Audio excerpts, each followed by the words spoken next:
Vi na destra do que estava sentado sobre o trono um livro escrito por dentro e por fora, bem selado com 7 selos. Então, para um pouquinho, só para a gente lembrar a cena do capítulo 4, qual era?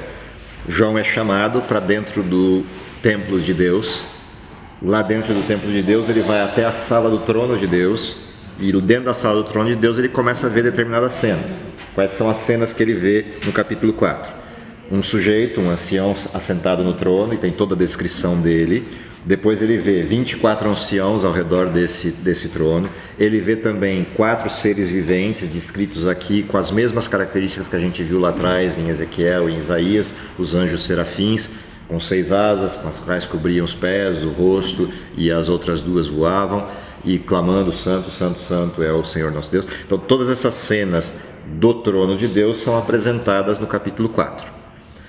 Depois que ele vê tudo isso aqui a respeito dessa teofania, dessa apresentação de Deus, aí João é chamado a atenção para o sujeito que está assentado no trono, e ele percebe que esse sujeito está segurando um livro selado com 7 selos por dentro e por fora.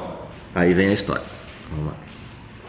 Vi também um anjo forte clamando com grande voz: quem é digno de abrir o livro e de romper os seus selos? E ninguém no céu, nem na terra, nem debaixo da terra podia abrir o livro, nem olhar para ele.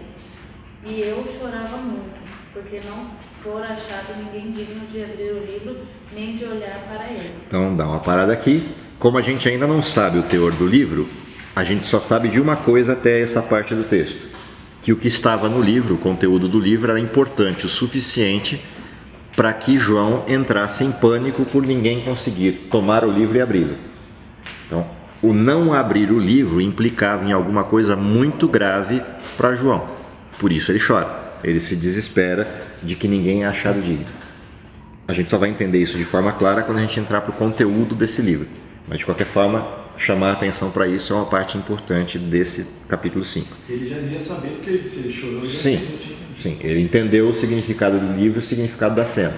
Por isso ele chora desesperado. Só que ele não conta por que ele está chorando. A gente vai descobrir por que ele está chorando quando a gente vê a descrição do resto. Então vamos lá. E disse-me um dentre os anciãos: não chores, eis que o leão da tribo de Judá, a raiz de Davi, venceu para abrir o livro e romper os 7 selos. Beleza, dá uma parada aí. Quem é o personagem? Quem é o leão da tribo de Davi, ou leão da tribo de Judá? A raiz de Davi, leão da tribo de Judá. Quem é esse personagem? Cristo. Raiz de Davi, ou leão da tribo de Judá, são nomes de Cristo presentes no Velho Testamento, apontando para a vinda do Messias, aquele que viria, a raiz de Davi. Então, quem é que foi encontrado digno? Ou seja, quem o anjo está dizendo para João que será digno de tomar o livro? Jesus. Qual Jesus? O Jesus Messias, portanto, o Jesus que cumpriu a missão, o Jesus da promessa. Não é o Jesus criador do início do Evangelho de João, não é o Jesus Deus no sentido de Deus antes do fenômeno da criação, mas é o Jesus homem, o Jesus raiz de Davi. Esse Jesus é o sujeito que será digno de tomar o livro. Só que tem um problema. Se Jesus vai ser o sujeito que é digno de tomar o livro, onde Jesus está? Porque ele não está na cena. Também não está na terra, porque não foi achado ninguém digno na terra. Percebeu o que está acontecendo? Não há ninguém digno na terra, nem embaixo da terra, nem no céu que seja digno de abrir o livro. Portanto, que Jesus é esse que está sendo descrito que vai chegar? O Jesus morto. Ele só vai chegar quando? Quando viver outra vez. Então, a cena que a gente está vendo aqui é a cena da redenção. É o momento do hiato cruz. O hiato da cruz, o vácuo entre a sexta e a ressurreição. Entre a morte de Cristo na cruz e a ressurreição dele. Esse hiato é o momento em que estão todos apreensivos no céu. Ele venceu ou não venceu? Porque tudo que o céu assistiu foi Cristo morreu. A resposta se ele morreu salvo, entre aspas, santo ou pecador, ainda não está dada. Por isso João entra em desespero. Entendeu? A cena é essa. É o momento de silêncio absoluto do universo, aguardando qual vai ser o desfecho dessa história. Porque Deus não contou para ninguém. Ninguém assistiu e ninguém sabe qual é o desfecho. Tá ninguém. O universo inteiro parado em pânico ou apreensão. O que aconteceu com Cristo? Essa é a cena que a gente está olhando aqui. É legal a gente pensar e entender a cena toda, porque ela tem um significado todo amplo aqui. O destino inteiro do universo está nas mãos desse verso. O leão da tribo de Judá vai chegar. Ele vem para abrir o livro. Próximo verso. Nisto vi entre o trono e os 4 seres viventes, no meio dos anciãos, um cordeiro em pé, como havendo sido morto, e tinha 7 chifres e 7 olhos, que são os 7 Espíritos de Deus, enviados por toda a terra. Para aí. Qual é a descrição do Cristo agora? Um cordeiro, mas de que jeito? Tal qual sido morto. Ou seja, a cena disso, se a gente fosse descrever isso no grego como está aqui, é você imaginar um cordeiro com todas as marcas de ser imolado, ou seja, ele passou pelo altar, foi cortado o seu pescoço, um cordeiro tal qual sido morto, com as manchas de sangue varrendo dele, porém esse cordeiro está vivo. Essa é a cena descrita aqui. Que cena é essa? Volta na história. 2000 anos atrás na história. Quando você está em Jesus, lá na ressurreição, assim que Jesus ressuscita, quem ele encontra? Maria. Quando Jesus encontra Maria, Maria não deixa Jesus em paz, não deixa Jesus seguir o seu caminho. Jesus fala o que para Maria? Vai, conta para os outros o que aconteceu e não me detenha mais, porque eu preciso ir para onde? Eu preciso subir para o meu Pai. Essa cena que a gente está lendo aqui é o cumprimento daquela cena lá. Okay? O que João está descrevendo de forma profética aqui é o cumprimento daquela cena. O que Jesus faz? Enquanto Maria vai contar para os discípulos, ele ressuscitou, Jesus vai fazer o quê? Se apresentar no trono de Deus como cordeiro, tal qual sido morto, mas agora vivo e vitorioso, para retomar das mãos de Deus toda a estrutura do universo, ou seja, reger as nações com cetro de ferro, que é o que está em Apocalipse capítulo 12, se a gente for ler o texto depois mais para frente. Então, aquilo que estava previsto de Cristo acontece aqui. Jesus entra na sala do trono, entra como cordeiro vitorioso, porque morreu pelo pecado e não foi imputado pecado sobre ele, portanto, ele é justo. Na qualidade de justo, ele tem o direito de retomar das mãos de Deus o domínio de toda a história. O que é o livro de 7 selos? A história do mundo, a história da redenção. Isso é o livro de 7 selos. Se ninguém pode abri-lo, a redenção não ocorreu. Portanto, estão todos perdidos. Se alguém retomar esse livro, a história volta a correr e a redenção acontece. Então, isso é o que está na cena acontecendo aqui. Prossegue lá. E veio e tomou o livro da destra do que estava da mão direita do Pai, assentado sobre o trono. Logo que tomou o livro, os 4 seres viventes e os 24 anciãos prostraram-se diante do cordeiro, tendo cada um deles uma harpa e taças de ouro cheias de incenso, que são as orações dos santos. E cantavam um cântico novo, dizendo: digno és de tomar o livro e de abrir os seus selos, porque foste morto e com o teu sangue compraste para Deus homens de toda tribo, e língua, e povo, e nação. E para nosso Deus o fizeste reino e sacerdotes, e eles reinaram sobre a terra. Reinarão Sobre a terra. E olhei e vi a voz de muitos anjos ao redor do trono, e dos seres viventes, e dos anciãos, e o número deles eram... Como que fala isso? Miríades de milhões. Milhões de milhões. Milhares de milhões, né? Uhum. E com grande voz diziam: digno é o cordeiro que foi morto de receber o poder e riqueza e sabedoria e força e honra e glória e louvor. Para aí um pouquinho. Entenderam o que aconteceu na cena? Então, primeira parte da cena. Por que Jesus é computado como digno de abrir o livro, de desatar os seus selos? Porque foi morto. E o preço que ele pagou foi para quê? Comprou os filhos para Deus. E fez esses filhos reino e sacerdócio para Deus. E esses reinarão com ele para sempre, sobre toda a terra. Então, a primeira parte da cena é essa. Jesus é achado digno por conta de que ele morreu, obviamente ressuscitou, porque agora ele está lá, e venceu. Essa vitória lhe dá uma segunda competência, que é a segunda parte do texto. Qual é a segunda competência? Ele receber todo o poder, toda a riqueza, toda a sabedoria e toda a força, com a qual ele volta a reinar. Portanto, Jesus volta à condição que ele deixou do céu. Se a gente olhar Paulo falando sobre a forma como Jesus se faz homem, o que Paulo diz? Sendo igual a Deus, não reputou para si mesmo o ser igual a Deus. Antes fez o quê? Desceu a forma de homem, e aí vem a cascata da humildade até morrer a morte de cruz. Ou seja, enquanto Cristo se humilha para vir aqui, passar pela vida humana e morrer a morte de cruz, isso lhe habilita para voltar à mesma condição outra vez, a condição de Deus, e reger todo o universo outra vez, da forma como regia antes. Só que agora reger para quê? Para resgatar os seus filhos e estabelecer o seu reino. Então, essa é a diferença das duas cenas que a gente leu. As duas parecem iguais, porque você começa, digno é de abrir o livro, e a segunda canta a mesma coisa, digno é de abrir o livro, só que os motivos são diferentes. O primeiro motivo é a compra dos filhos de Deus, ou seja, a redenção, a salvação para aquele que não merece. O segundo qual é? O estabelecimento do seu poder e do domínio absoluto de Cristo como Rei do Universo outra vez. Então, essas duas coisas são importantes nesse texto do capítulo 5, que é exatamente o sentido do abrir o livro.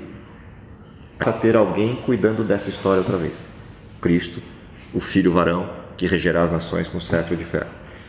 Como é que termina o capítulo 5? Moisés, só um minutinho. Ela pergunta aqui, essa parte que fala assim, o cordeiro como tendo sido morto, ele tinha 7 chifres. Ah, tá, desculpa, eu acabei passando batido o texto.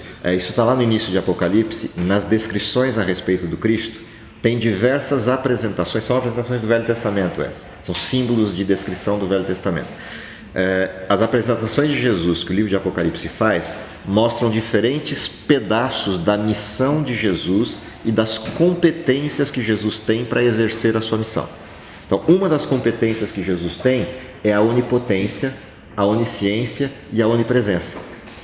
Isso é simbolizado no texto de Isaías, de Ezequiel e aqui repetido em Apocalipse, como sendo aquele que tem olhos por dentro e por fora, ou seja, vê todas as coisas. O 7, na cultura bíblica, é o símbolo da completude ou da perfeição. Ou seja, eu tendo 7 olhos por dentro e por fora, significa que eu vejo tudo, de forma perfeita e completa e nada me escapa.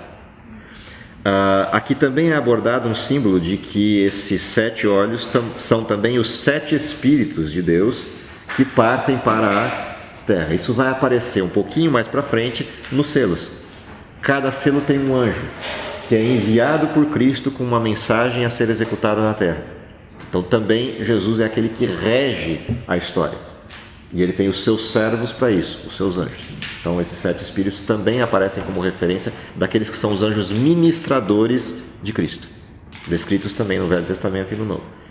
Então, isso aqui são simbologias. Eu acabei passando batido porque a gente já tinha visto isso no capítulo 1, mas foi bom lembrar. Sim, são elementos de ordem cultural bíblica, de titulações ou representações de Cristo. Por que Jesus é chamado de leão da tribo de Judá? Isso tem uma característica aqui. A tribo de Judá é a tribo pequenininha que fica fiel até o dia do nascimento de Cristo, a despeito de todo o paganismo das outras tribos.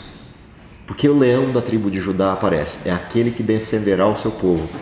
A tribo de Judá, a tribo enfraquecida, a tribo que ficou sozinha, respeitando Deus e seguindo Deus.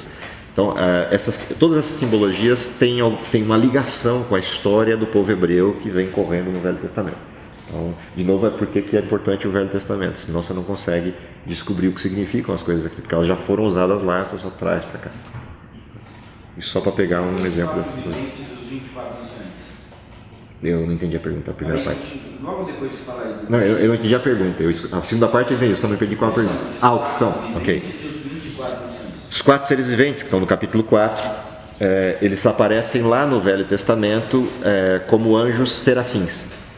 Diante do trono de Deus há 4 seres com 6 asas que ficam voando diante do trono de Deus, clamando: Santo, Santo, Santo é o Senhor nosso Deus. Eles são descritos com 2 aparências.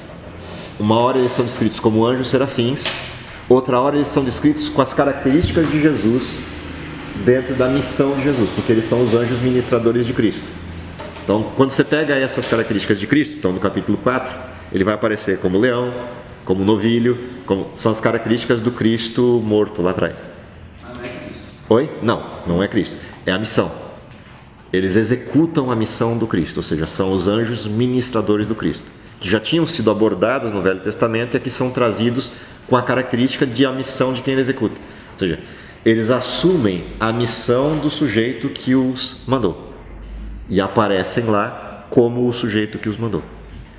É curioso porque se mistura tanto a missão no anjo com o que é o emissor, que o sujeito que recebe o anjo não sabe se é o anjo ou se é Cristo. E não raras vezes o profeta se pega ajoelhando diante do anjo. E aí o anjo fala: não, pera lá, eu não sou. A missão é essa, mas eu não sou Cristo. Cristo é outro, então adora ele, eu sou só um anjo ministrador. É curioso porque o profeta tem essa mesma confusão. Isso não 1 ou 2 vezes, várias vezes ao longo da Bíblia isso acontece. Então o anjo ele assume as características do emissário, né, do sujeito que mandou a mensagem. Os 24 anciãos é um problema no texto bíblico em função da identificação de quem são, porque a Bíblia não fala quem são. Não fala. Não há uma abordagem diretiva sobre isso, ou seja, não tem referência. O que a gente imagina pelo contexto, mas é uma inferência, não é uma afirmação direta. Estou falando pela Bíblia, tá? Exclusivamente pela Bíblia. Qual a inferência que a gente tem? Quando Jesus ressuscitou, diferente da ressurreição de Lázaro, da ressurreição do filho da viúva de Naim, da filha de Jairo, que foram ressuscitados como seres humanos, pecadores, como eram antes de morrer. Quando Jesus ressuscitou, alguns sujeitos dos grandes pregadores do evangelho cristão ressuscitaram com Cristo como primícias do reino. Esses ressuscitaram não com a qualificação de pecadores, mas já ressuscitaram transformados e perfeitos. E quando Jesus ascendeu aos céus, eles foram com eles.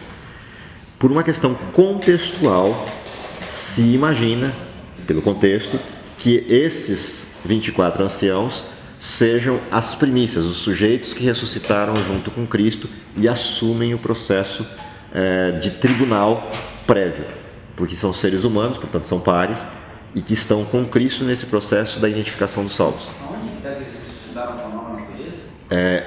Isso está fora do texto. Sim. Tá? Você vai encontrar isso no livro Desejado das Nações, capítulo Ressurreição de Cristo. Mas a ressurreição deles está no texto de Mateus.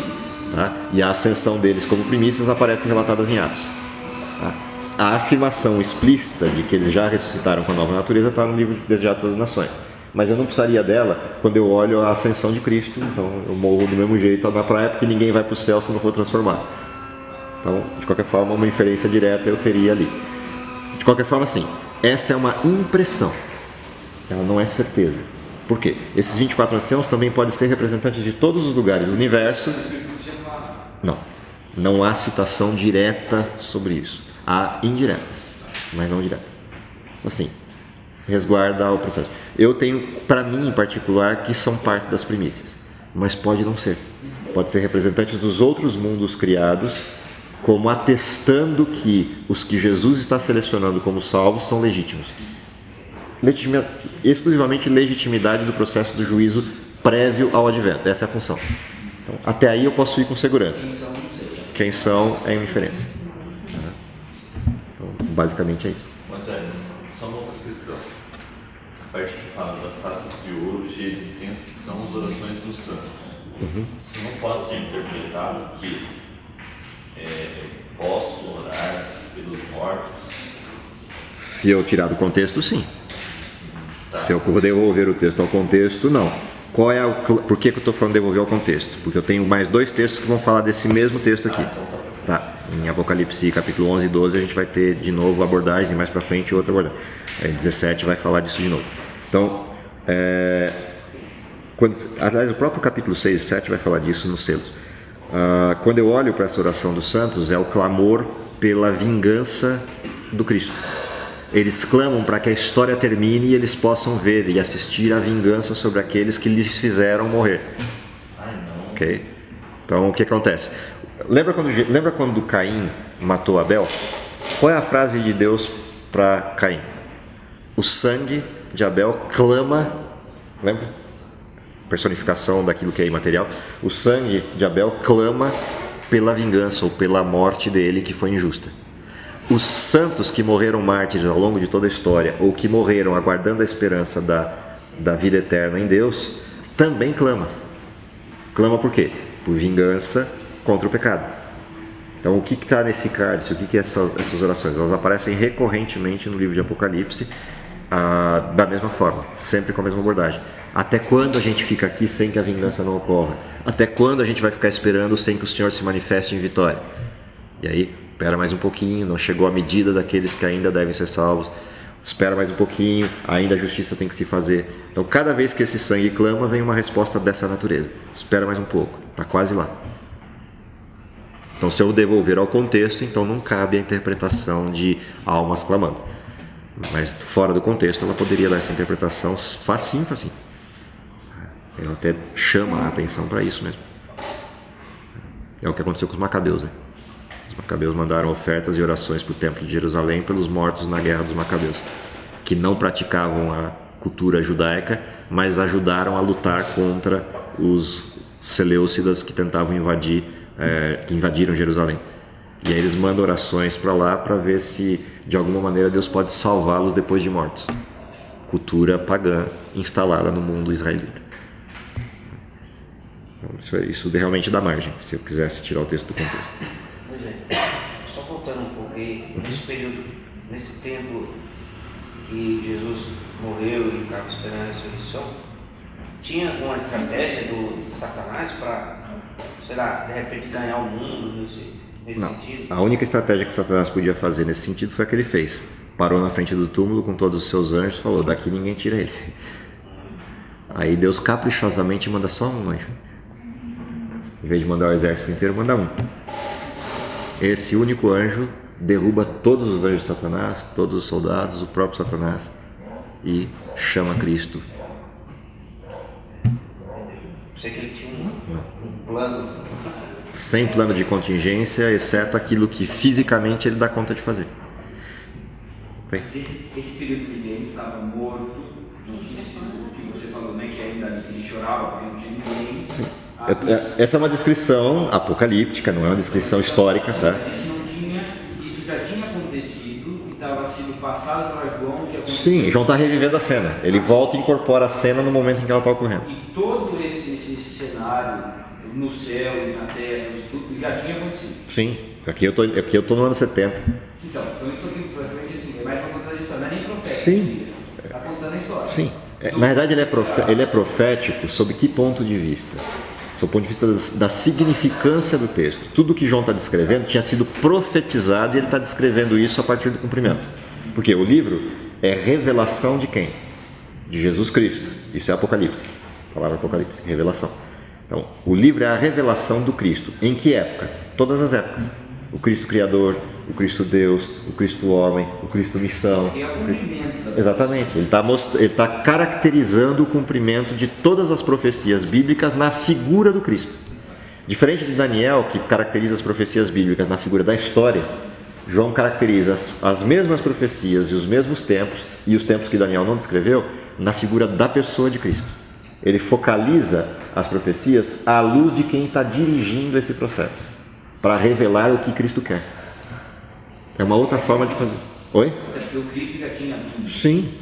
Não fazia sentido fazer isso. Sim. Ele resgata tudo isso. E aí ele pega a ponte na história, que até o fim da história, até a vinda de Jesus, até a vinda da nova terra, até a terceira vinda, ele acaba tudo. Ele faz o contexto inteiro ligando todos os veios proféticos da Bíblia. Isso que é legal em João. Não escapa nada dele. Pois é, mais um esclarecimento. Quando Jesus falou para Maria aí, vai e fala para o discípulo, ele subiu ao trono do Pai. Depois, logo em seguida, ele apareceu para os discípulos. Sim. Ele Caminho de já tinha Emaús. ido- Ele já tinha ido. Já tinha ido e voltado. Caminho de Emaús, etc. Todas as aparições de Jesus depois disso são depois de retornar do céu. Isso aqui tem duas coisas importantes nessa cena de Jesus ir ao céu e retornar. Uma é essa que a gente viu, que é o que estava acontecendo como expectativa. O céu precisava de uma resposta. Cristo venceu. E isso não é o céu, só o céu onde os anjos estão, mas é o universo inteiro aguardando a mesma resposta. O outro lado dessa cena é a completa definição de que Jesus não foi para o céu antes de ressuscitar. Ou seja, esse texto da ressurreição de Cristo derruba toda e qualquer possibilidade de haver vida após a morte. Por quê? Quando Jesus afirma para Maria, não me detenha porque ainda não subi para o meu Pai, ele não só está descrevendo uma cena física de necessidade de ida, mas descrevendo uma cena física da qualificação da morte. Ou seja, se Jesus morreu sem pecado, para onde ele tinha que ter ido imediatamente após morrer? A alma dele vai para onde? Se há dualidade, se houvesse dualidade. A alma vai para o céu e o corpo vira carcaça.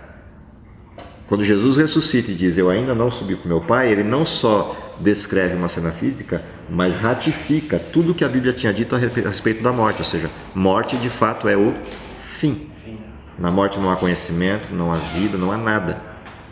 Ele só volta a esse contexto depois da ressurreição.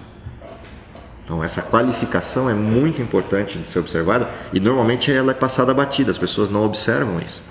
Essa perguntinha, essa conversa com Maria, ela qualifica o que aconteceu na noite anterior, no dia anterior.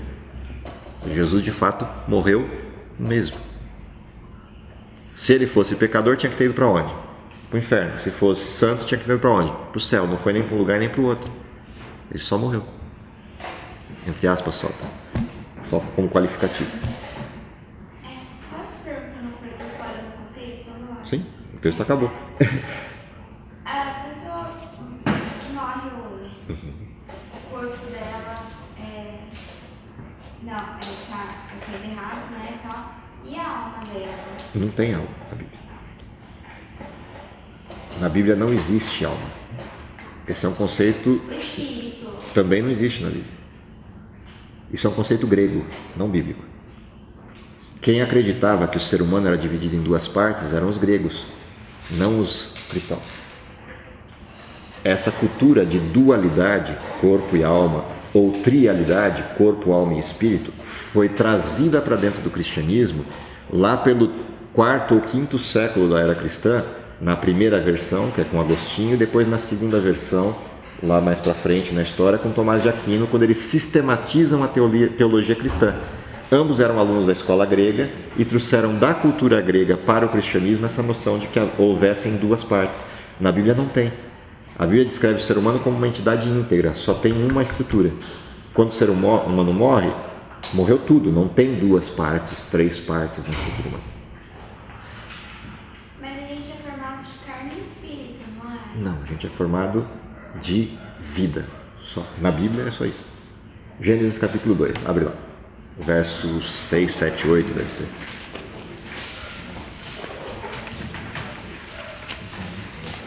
É um fôlego de vida, né? Capítulo 2 deve ser verso 6 em diante, por aí. Deixa eu ver. Não, o 7 em diante. Pode ler. Então formou o Senhor Deus o homem do pó da terra e lhe soprou nas narinas o fôlego de vida. Para aí. O que é o ser humano? Pó mais o quê? Vida. Fôlego de vida. Quando essas duas coisas se juntam, o que vira o ser humano? Próxima Passou frase. a ser alma vivente. Entendeu o que acontece aqui? Não existem duas partes no ser humano. Existe o ser humano. Do que ele foi feito? Pó, e Deus deu vida para ele. Só. Aí ele se torna ser vivo. Quando ele morre, o que tem que acontecer obrigatoriamente? O pó vai para onde? Para a terra. E a vida é de quem? De Deus. Ponto. Isso é o ser humano. Só isso é o ser humano. A palavra, curiosa a palavra que Moisés escolheu para traduzir o hebraico, para explicar esse texto no hebraico, que é a palavra nefesh. É uma palavra de integridade, ser vivo. Essa mesma referência vai estar em todos os textos bíblicos que descrevem a natureza humana no Velho Testamento. Então, se é o fôlego de vida, a pessoa morreu, então volta para Deus. Acabou. O fôlego de vida é a vida. Volta para Deus. Não é alma. Oi? Mas ele está com Deus. Voltar para Deus é só Voltar para Deus é só uma afirmação de quem é o dono da vida. Quem dá a vida para todos nós? Deus. Quem é o dono dela? Deus. A vida não é uma entidade. Percebe? Se eu disser que a vida é uma entidade, aí eu estou qualificando a vida como consciente. Isso não cabe no hebraico. Por isso que ele usa fôlego. O que Deus fez? Soprou o vento e o coração começou a bater. Isso é o fôlego de vida. Curioso, quando a Bíblia vai falar de morte, ela pega essa mesma referência e inverte. O que ela vai falar? Quando o ser humano morre, o que acontece? A vida é de Deus, Deus a toma. O pó é da terra, fica lá. E o que acontece com o ser humano que vivia? Lembra? Pó mais fôlego fez o quê? Ser humano, ser vivente, alma vivente ou nefesh. Quando o ser humano morre, o que desaparece? Ser humano. O que fica? Pó e vida.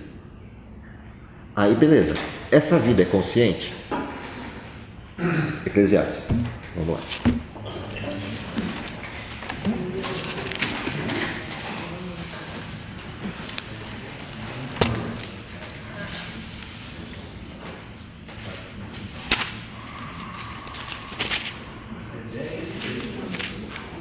Tem vários textos para a gente ler. Vamos ler o 3 primeiro?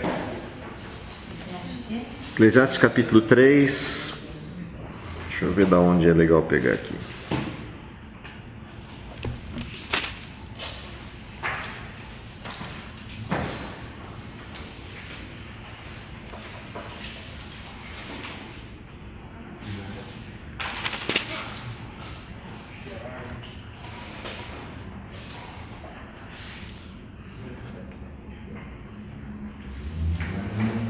Pode ler do verso 14 em diante. Sei que tudo quanto Deus faz durará eternamente. Nada se lhe pode acrescentar e nada tirar. E isso faz Deus para que os homens temam diante dele. O que é, já foi, e o que há de ser também já foi. Deus fará renovar-se o que se passou. Continua. Vi ainda debaixo do sol que no lugar do juízo reinava a maldade e no lugar da justiça, maldade ainda. Então disse comigo: Deus julgará o justo e o perverso, pois há tempo para todo o propósito e para toda obra. Disse ainda comigo: é por causa dos filhos dos homens, para que Deus os provê. E eles, os prove. Os prove. E eles vejam que são em si mesmos como os animais. Então, para aí. Congela aí o texto. Quem é igual a quem?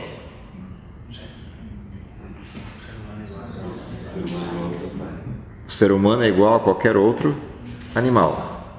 Em quê? Percebe? Em vida. Portanto, a vida que o ser humano tem é a mesma vida que qualquer outro animal tem. Portanto, se eu disser que o ser humano tem alma e essa vida é consciente, o animal terá que obrigatoriamente ter a mesma vida e a mesma alma consciente. Essa é a brincadeira que Salomão está fazendo com esse texto. Por quê? Os pagãos dos dias de Salomão acreditavam que o ser humano tinha uma alma consciente. E aí Salomão pega isso e vai brincar com eles. Bom, se isso é verdade, como a vida é igual nos dois, então vocês estão dizendo que o animal também tem uma vida consciente. E isso não era admissível para os pagãos. Só quem tinha vida consciente era o ser humano e não os animais. E Salomão pega, bom, se você disse que é assim, como Deus criou os dois e os dois têm vida, os dois têm alma. E aí ele traz isso para discutir. Próximo verso. Porque os que sucedem dos filhos dos homens sucedem aos animais. Então, o que acontece com todo ser humano acontece com quem também? Os animais. Segue. O mesmo lhe sucede como morre um, assim morre o outro. Todos têm o mesmo fôlego de vida. E nenhuma vantagem tem o homem sobre os animais. Ou seja, Quando um morre, morre igual ao outro. O que acontece com um é o mesmo que acontece com o outro, porque o fôlego de vida dos dois é absolutamente igual. Então, o que é o fôlego de vida? É a vida. O que Salomão está brincando é isso. Ou seja, os dois são idênticos. Não tem nada. O animal não tem consciência da sua existência e o ser humano, quando morre, também não. Os dois são iguais e acontece com eles a mesma coisa, com um e com o outro. Como é que ele termina esse texto? Todos vão para o mesmo lugar, todos procedem do pó e ao pó retornarão. Quem sabe se o fôlego de vida dos filhos dos homens se dirigem para cima e o dos animais para baixo? Percebe? Ele está questionando os pagãos, que acreditavam que o fôlego de vida, que a vida consciente dos seres humanos ia para o céu ou para o inferno. E aí ele vai brincar. Bom, se são todos iguais, quem é que sabe se o fôlego de vida do homem vai para cima ou vai para baixo? Que não seja Deus. Diga. Pelo que vi, não haver coisa melhor do que alegrar-se o homem nas suas obras, porque essa é a sua recompensa. Ou seja, só existe recompensa em que lugar? No mundo dos vivos, não no mundo dos mortos. E com isso ele derruba a crença pagã dos seus dias. Ele vai brincar com esse texto mais algumas vezes no capítulo 5 e em outros textos. Vamos dar uma olhada como é que ele fala sobre isso no capítulo 9. Pode ler a partir do verso 3, se quiser. 3. Isso. Este é o mal que há em tudo quanto se faz debaixo do sol. A todos sucede o mesmo. Também o coração dos homens está cheio de maldade. Nele há desvarios enquanto vivem, depois rumo aos mortos. Para aquele que está entre os vivos há esperança, porque mais vale um cão vivo, porque os vivos sabem que hão de morrer, mas os mortos não sabem coisa nenhuma. Então, a primeira coisa que ele vai definir é o quê? Onde existe esperança? No mundo dos vivos. No mundo dos mortos não há esperança. Por que razão? Porque não há escolhas para serem feitas no mundo dos mortos. Os mortos não sabem coisa nenhuma. Quem sabe das coisas são os vivos. Portanto, não há vida consciente depois da morte. Não há vida. Acabou tudo. Como é que ele fecha isso? Nem tampouco terão eles recompensa, porque a sua memória jaz no esquecimento. Ou seja, não há nem consciência, nem lembrança, nem nada. Acabou tudo. O cérebro desligou. Não há mais nada depois da curva da morte. Amor, ódio e inveja para eles já pereceram para sempre. Para sempre. Não tem eles parte em coisa alguma do que se faz debaixo do sol. E aí ele vai ao mundo pagão para retroagir aquilo que era a crença comum dos dias dos pagãos. Qual era a crença comum dos dias dos pagãos? Os mortos interferem na história e têm contato conosco. As almas dos mortos, depois que morrem, passam a conviver ao nosso redor e atuar para nos guiar, nos proteger, ou nos apontar caminhos, ou nos atrapalhar se forem almas ruins, etc. Ou seja, todas essas crenças que faziam parte da cultura que cercava o mundo hebreu da época, as culturas assírias, cultura babilônica, suméria, cultura egípcia, todas as culturas que faziam parte dos arredores do povo hebreu, criam nisso, de que houvesse uma parte consciente depois da morte. Salomão quebra todas esses referenciais culturais e aponta como é que é a vida a partir da Bíblia. Ou seja, a partir da Bíblia não tem isso. A vida só existe enquanto vivo. Acabou, encerrou. Não tem depois. Não tem amor, não tem ódio, não tem conhecimento, não tem sentimento, não tem interferência, não tem nada. Acaba tudo. Ou seja, ele vai abrindo o leque para não deixar nenhum escape de que possa haver algum tipo de lugar onde eu possa ancorar alguma ideia de algo que fica para depois. Fala, não tem nada. Encerra tudo. Não tem mais nada depois disso. Como é que ele termina o texto? Vai, pois, come com alegria o teu pão e bebe gostosamente o teu vinho, pois Deus já de antemão se agrada das suas obras. Em todo tempo sejam alvas as suas vestes e jamais falte óleo sobre a tua cabeça. Ou seja, quando é que eu tenho que fazer a escolha sobre a minha salvação? Enquanto eu estou vivo. Então, enquanto eu estiver vivo, como é que deve ser minha veste? Símbolo de justiça e com a unção do Espírito. Esse é o desenho. Depois, não adianta mais correr atrás do prejuízo. A história encerrou, o processo acabou. Não, daí para frente são as instruções que ele dá para as pessoas que estão vivas e que escolhas que elas têm que fazer. Da onde que Salomão tira isso tudo? Da tradição oral que ele já tinha? Essa discussão de vida após morte? Quem é Salomão? Hã? Quem é Salomão? Sim, pode ser. Então, mas de onde vinha a sabedoria de Salomão? Salomão é um profeta. Aí ele era um profeta. Sim. Lembra que sabedoria não é inteligência. Okay? Sabedoria é dom, portanto é revelação. É ele ver algo que ninguém está vendo com um soprozinho, olha, é para cá. E ele vai construindo esse processo ao longo do tempo. Então ele tem uma habilidade interna que é dada como parte estrutural, ou seja, a inteligência, mas a inteligência sem a sabedoria levou Salomão para onde ele foi. Quando ele se desligou de Deus, toda a inteligência que ele tinha permaneceu com ele. Ele recebeu isso de Deus, Deus não tirou. Só que a inteligência sem a sabedoria, ou seja, sem a revelação, virou Salomão aquele desgraçado da história dele.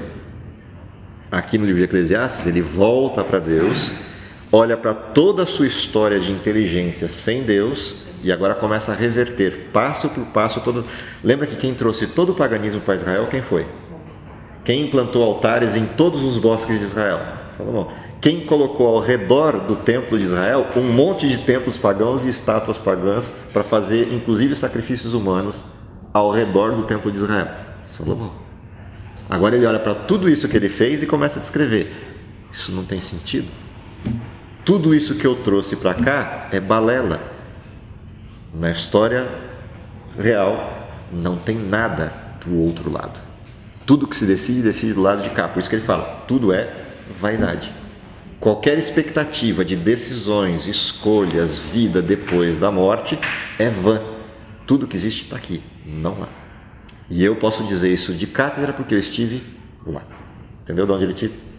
Mas não se vê muito essa discussão nesse período assim, anterior a isso? Só Salomão traz isso à tona. Por quê? Isso é a essência da idolatria. Todo o modelo da idolatria está ancorado na vida após a morte. Se você tirar a vida após a morte, a idolatria acaba. O modelo pagão ele é todinho sustentado na não necessidade de Deus, que esse é o principal problema da condição de você ter uma dualidade, corpo e alma. Se a alma é imortal, eu não preciso de Deus, eu já sou imortal. Isso me afasta do conceito de Deus. Esse é o principal, a principal artimanha de Satanás no cristianismo. Eu já vou para o céu antes de Cristo voltar. E aí, como é que eu explico o Tessalonicenses capítulo 4 à luz disso? De que ninguém vai para lá antes, só vai para lá depois de ressurreto. Então não tem, na Bíblia não cabe essa... Na vida após a morte, você pode voltar quando você puder, na cultura mais antiga que tem, e fala. Eles estão falando em vida após a morte. Sim, desde que o mundo é mundo. Satanás foi o primeiro. O primeiro sujeito a descrever essa cena foi Satanás. Certamente não morrerás. Ou seja, você é imortal, você só não sabe disso. E Deus diz para eles o quê? Você não é imortal, a vida é minha. Eu estou concedendo vida para você. Se você comer do fruto, morre. Satanás diz, não morre. Então a primeira interferência de Satanás no modelo é dizer que o ser humano é imortal, ou pelo menos uma parte dele. A partir daí, todo o resto se mantém. Não sei se eu respondi a sua pergunta.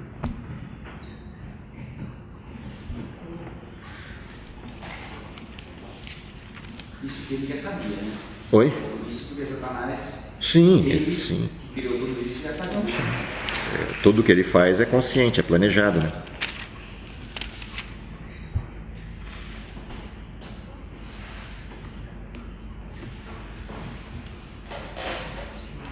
Saideira? Oi? Ah, faltou 2 versos, né? Desculpa. Termino lá.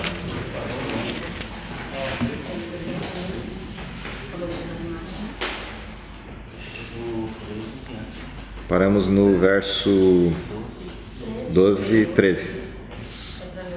Do 13 e 14. Só para terminar o texto. Ouvi também a toda criatura que está no céu, e na terra, e debaixo da terra, e no mar, e a todas as coisas que neles há. Diz ele, Ao que está sentado sobre o trono e ao Cordeiro seja o louvor, a honra e a glória e ao domínio pelos séculos dos séculos. E os 4 seres viventes diziam: Amém. E os anciãos prostraram-se e adoraram. Ou seja, a cena do capítulo 5 se fecha com, entre aspas, o que eu vou falar, a coroação de Cristo. Ou seja, Cristo empoderado outra vez na qualidade de Rei dos Reis, Senhor dos Senhores, para todo sempre.